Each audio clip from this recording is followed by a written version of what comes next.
Hola, compañeros y compañeras que ven las entrevistas de YEPAN, Revista de Cine y Comunicación de los Pueblos.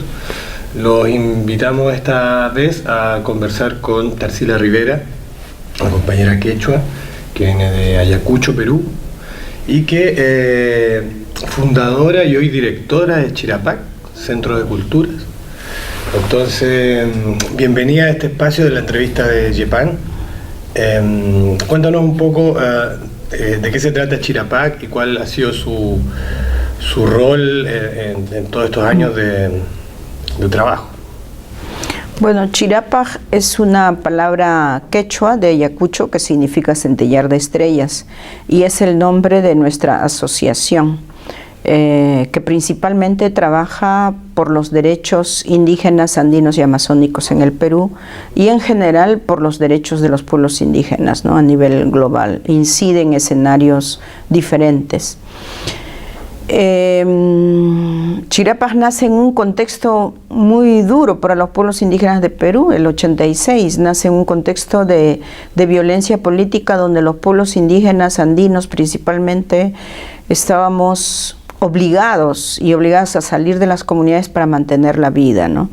Y nace en esa época en la que justamente, si relacionamos con el tema comunicacional, ya nos estaba dando la comunicación intergeneracional de transmitir cultura, conocimientos, información de los mayores hacia los menores, porque incluyendo las personas mayores tenían que salir de la comunidad, refugiarse en casas de paisanos en las partes, en los sitios urbanos marginales, donde la televisión o la radio ocupa el sitio preferencial. Y entonces nosotros surgimos para registrar la historia de los ancianos y ancianas desplazadas para que la continuidad cultural se dé. Bueno, era muy soñador, con eso no íbamos a resolver nada, pero así nacimos. Ya estamos cumpliendo 30 años, somos una institución indígena de promoción y difusión de derechos. En un contexto de violencia política salimos al escenario nacional desde la cultura, o sea, revalorando y poniendo en el espacio visible las expresiones culturales específicas como la lengua, o sea, el derecho de hablar en su propio idioma en un espacio que no era solo de la comunidad, las artes de los mayores, de qué manera los niños y las niñas desplazadas o refugiadas en barrios podían seguir teniendo la oportunidad de aprender estas técnicas, recuperar, por ejemplo, los tintes naturales aplicados al arte o aplicados al textil, ese tipo de cosas, y al mismo tiempo crear espacios donde los niños afirmen autoestima, fortalezcan identidad cultural justamente usando como vehículo de comunicación principalmente el propio idioma.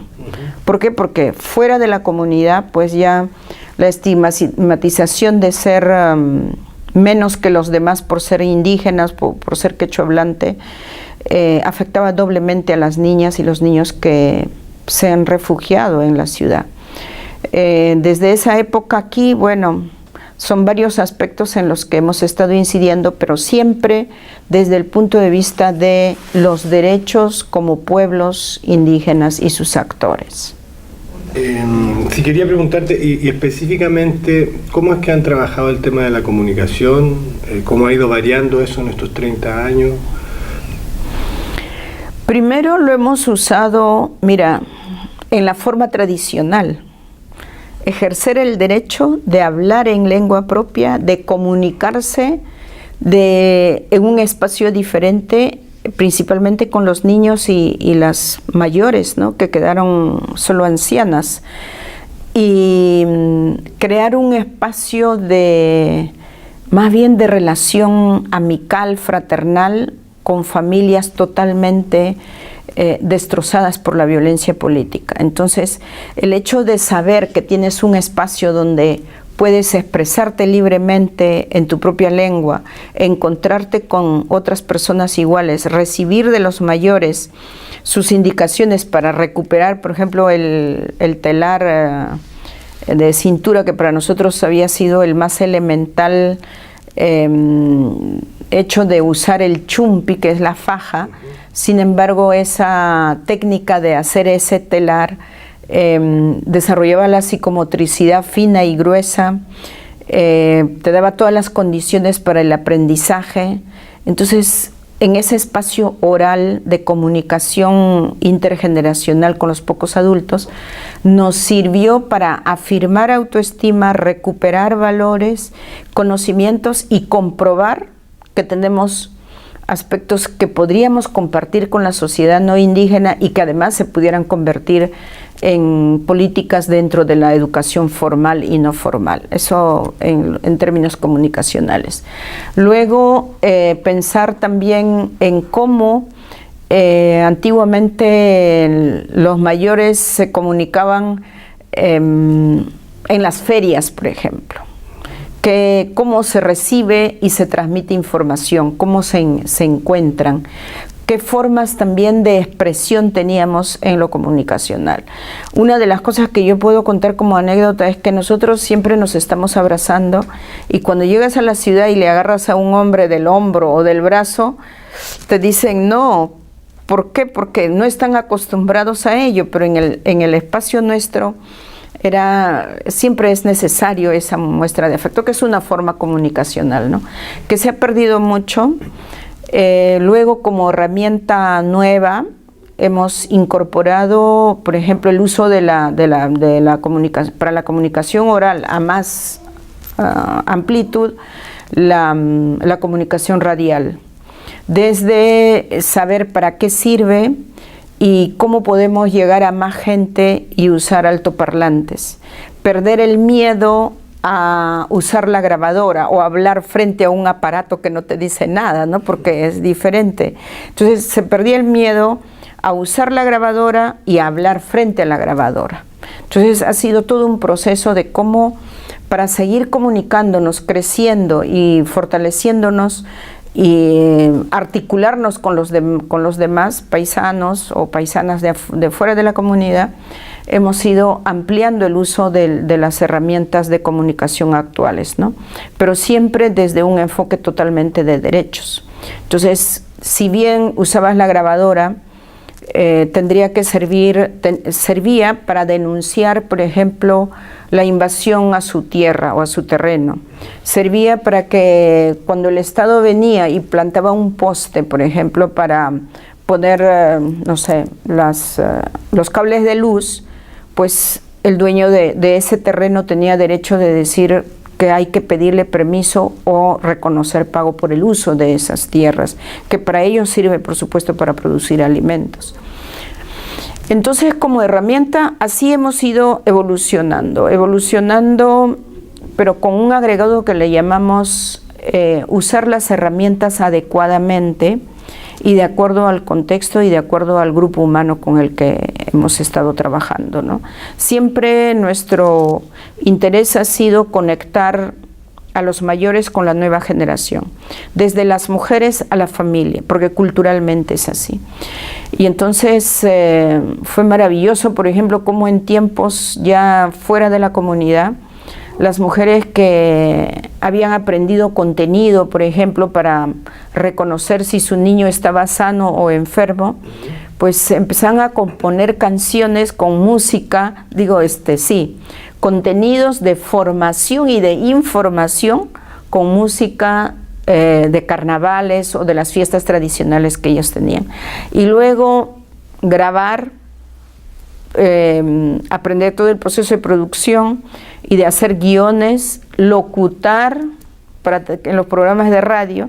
Entonces ha sido una experiencia muy rica y que ha servido mucho. Actualmente tenemos ya una mirada incorporando las tecnologías modernas o actuales, cómo estos medios sirven para empoderar tu voz, para empoderar tus sueños, para visibilizar tus capacidades, para abordar problemas y contribuir también a la solución.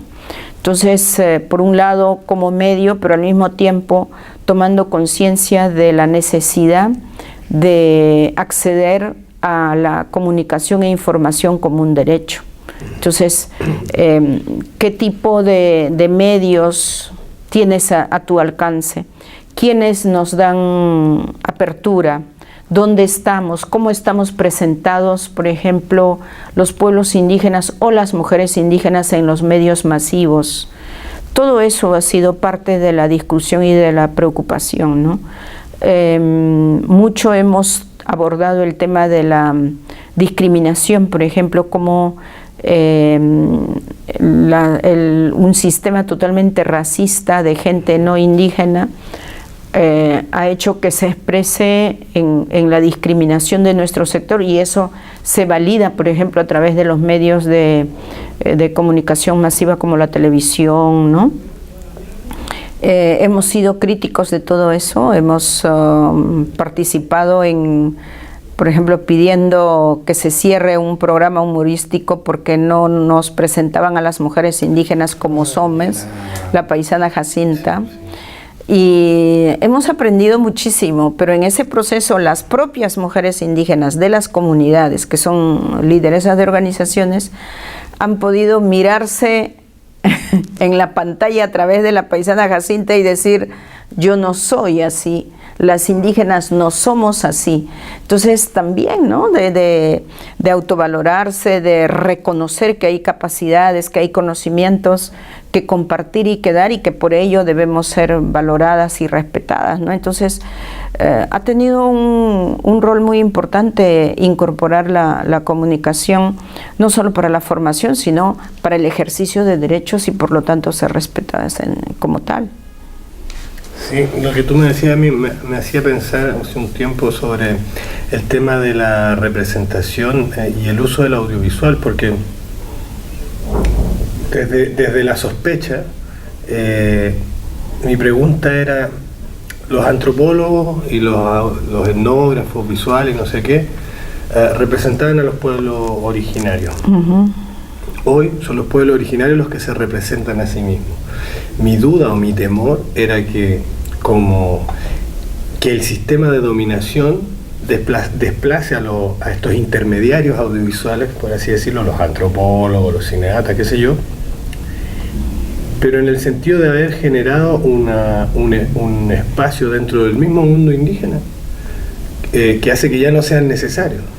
Es decir, en el temor de continuar una representación colonizada, pero ya hecha desde adentro, que como herramienta de dominación es mucho más poderosa.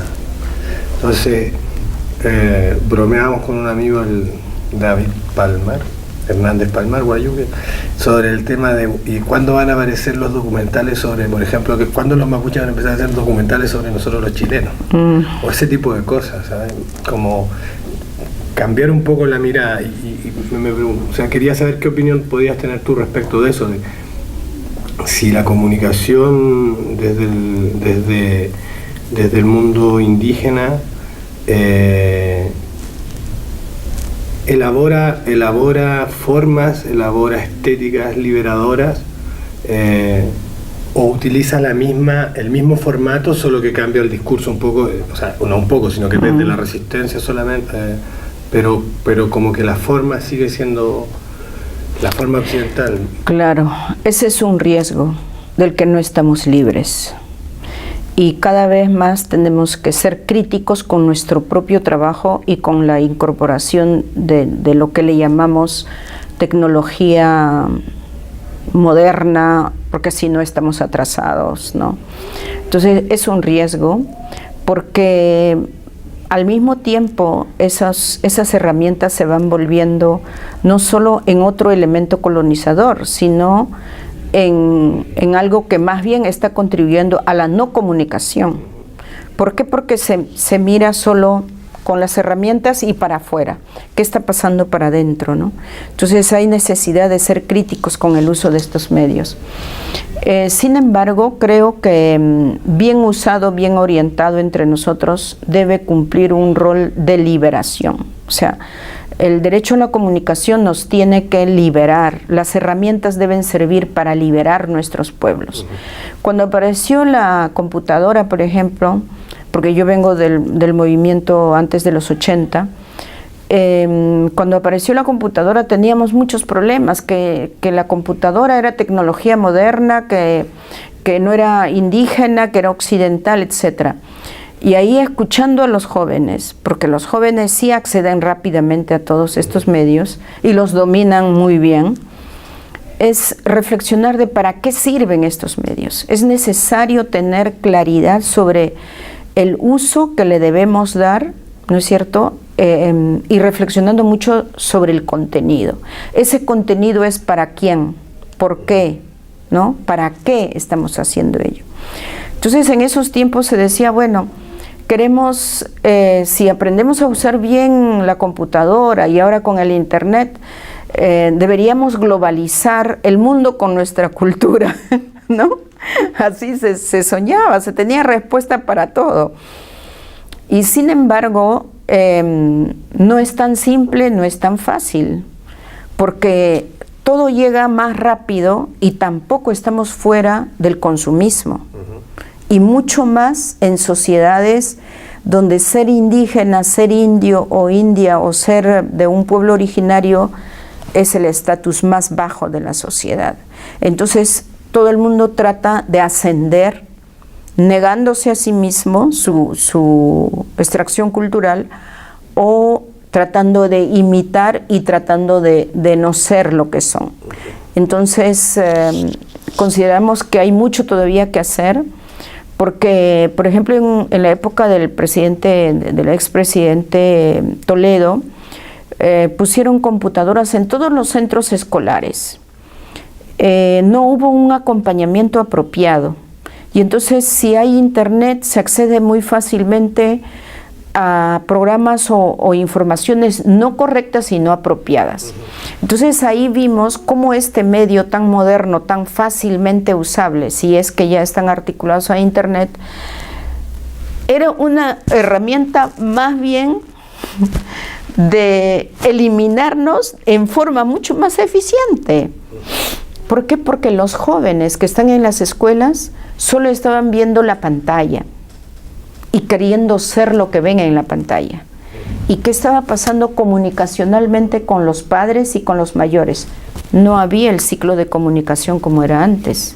Entonces es muy delicado y hacer que nuestras, principalmente autoridades comunales, locales, puedan mirar el impacto y que el Estado tenga pues siquiera algo de acompañamiento como para que esas herramientas sirva para crecer y no para homogenizarnos, es un desafío muy grande para los pueblos indígenas.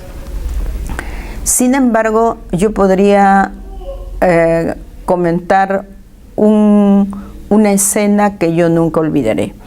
Nosotros hicimos para el 92 el registro del testimonio de un anciano de 114 años, de las alturas de Huillo. Y llegamos a él preguntando su concepto de género, su concepto de equidad, de reciprocidad, de complementariedad, porque éramos muy cuestionadas por usar esos conceptos. Y entonces este documental lo llevamos, que era un corto, lo llevamos a mi pueblo, que es otra zona, es Ayacucho. El Tayta Ciprián era del Cusco, cerca de Machu Picchu. Entonces, mi gente mayor, que nunca se vio en la pantalla, nunca vio a nadie de su pueblo en una pantalla, miraban a Tayta Ciprián en su contexto cultural, hablando en quechua, dirigiendo la pantalla, diciendo filmen acá, filmen allá, y mostrando su zona, sus conocimientos y sus consejos también. Bueno, la imagen que yo tenía de los espectadores personas mayores, era como, uy, entonces también nosotros podemos aparecer ahí. Y nos dimos cuenta que el uso de la imagen para transmitir información o derechos o formarnos en un medio donde era nuevo esto, era muy efectivo. Y entonces también el escuchar a través de la pantalla la lengua propia, fíjense ustedes que legitimó, validó nuestro ser. O sea, solo estoy hablando de un aspecto que tiene que ver con la identidad cultural y la autoestima. ¿Por qué? Porque se piensa que eso no vale. Y ahora que hacemos audiovisual con los niños y jóvenes, regresamos a la comunidad a decirles, miren, ellos están ganando premios con esto, pero al mismo tiempo tratar de reflexionar en el contenido. ¿Qué tipo de contenido se está transmitiendo a través de estos medios? Y luego superar el temor también de no queremos hablar porque otros se van a apropiar. Entonces, pasamos un montón de tiempo discutiendo para quién producimos, quién va a usar y si es que estos medios pueden servir para retroalimentar las reflexiones, para regresar a la comunidad, para mostrar lo que se tiene o solo para registrar lo que ya se está perdiendo, ¿no? Son muchos aspectos. Ahora se usa y se debe usar, y creo que cada vez está mejor manejado también, es usar la comunicación como un derecho político, ¿no? ¿Qué está pasando y por qué hay que tener ese derecho y ejercerlo y luchar por ello? En el plano internacional, los indígenas, los pueblos indígenas, empezamos en este último tiempo a organizarnos y a discutir sobre el derecho a la comunicación antes de la conferencia de Túnez, ¿no? Alrededor por ejemplo, cuanto al primer foro permanente, algunos periodistas indígenas hicimos talleres usando la Carpa de las Naciones Unidas en Ginebra, para tener posibilidad de hacer periodismo desde las Naciones Unidas. Hicimos talleres en Nueva York y en Ginebra, y luego en la primera sesión del foro permanente logramos ser acreditados algunos periodistas indígenas para decir, bueno, también nosotros somos periodistas y queremos usar esta tribuna, ¿no? No fue fácil, mucho apoyo de activismo también de periodistas indígenas de Canadá, Estados Unidos, Australia, Nueva Zelanda y algunos de nosotros de la región de América Latina. Pero luego se quedó después de 1 o 2 años, porque había que tener el mismo estándar para acreditarse como las Naciones Unidas. Después de un tiempo, podría decir que desde el año pasado surgió un proyecto de un grupo de mujeres indígenas comunicadoras, que se llama Notimedia, me parece, y que se hizo alianza con la Secretaría del Foro Permanente, y entonces durante las sesiones del Foro Permanente se instala un espacio de comunicación para entrevistas, reportajes, comentarios con liderazgos indígenas sobre temas que nos interesan. Entonces, esta es una nueva forma de entrar a un escenario usando los medios comunicacionales, pero también diciendo desde nosotros mismos para el mundo nuestras preocupaciones, la necesidad de luchar por nuestros derechos y por qué no, pues, ¿no? Tomar el micrófono o la pantalla o la imagen. Ahora, todo esto relacionado también, por ejemplo, con lo que vienen luchando los comunicadores indígenas y de las radios comunitarias, ¿no? Las radios indígenas y las radios comunitarias. Entonces, se ve que hay mucho, se ha avanzado, pero las iniciativas en algunos casos pasan a ser muy locales. De repente alguien luchando con el gobierno o con el Estado por el derecho a tener una emisora radial y luego que no se nos acepta, otros tienen mejores posibilidades o no. Y ahora aquí hablando de cine, ¿no? Yo soy de las personas que considera que los medios son medios, el desafío es para qué usamos ese medio.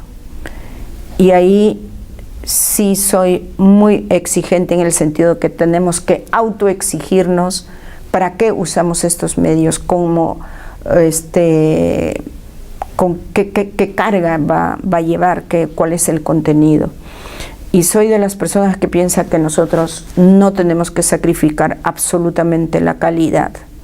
Yo siempre sueño con que debemos producir, por ejemplo, películas o programas que puedan técnicamente competir en cualquier lado, pero con nuestro contenido. Y entonces podemos decir, bueno, estamos en este escenario legítimamente haciendo lo que consideramos, pero usando un medio moderno, pero tampoco hay que desconocer todo lo que nuestros pueblos han desarrollado como formas comunicacionales.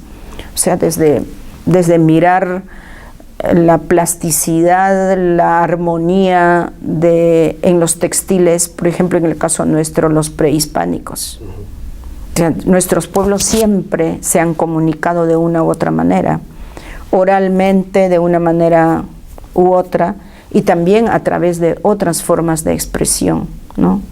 Dejarnos algo, hasta inclusive elaborar los huacos, o lo que se encuentra, cómo enterraban a sus muertos. Son formas también comunicacionales que a veces se confunde con los medios o el soporte, ¿no? Bueno, y con este tremendo desafío a comunicadores y comunicadoras del continente y del planeta, te queremos dar las gracias por la entrevista, a un montón de contenido, creo que hay que verla 2 o 3 veces. También agradecer a Valentina en la cámara, sonido y todo esto. Ya, eso, muchas gracias a la gente de Yepan, hasta la próxima entrevista.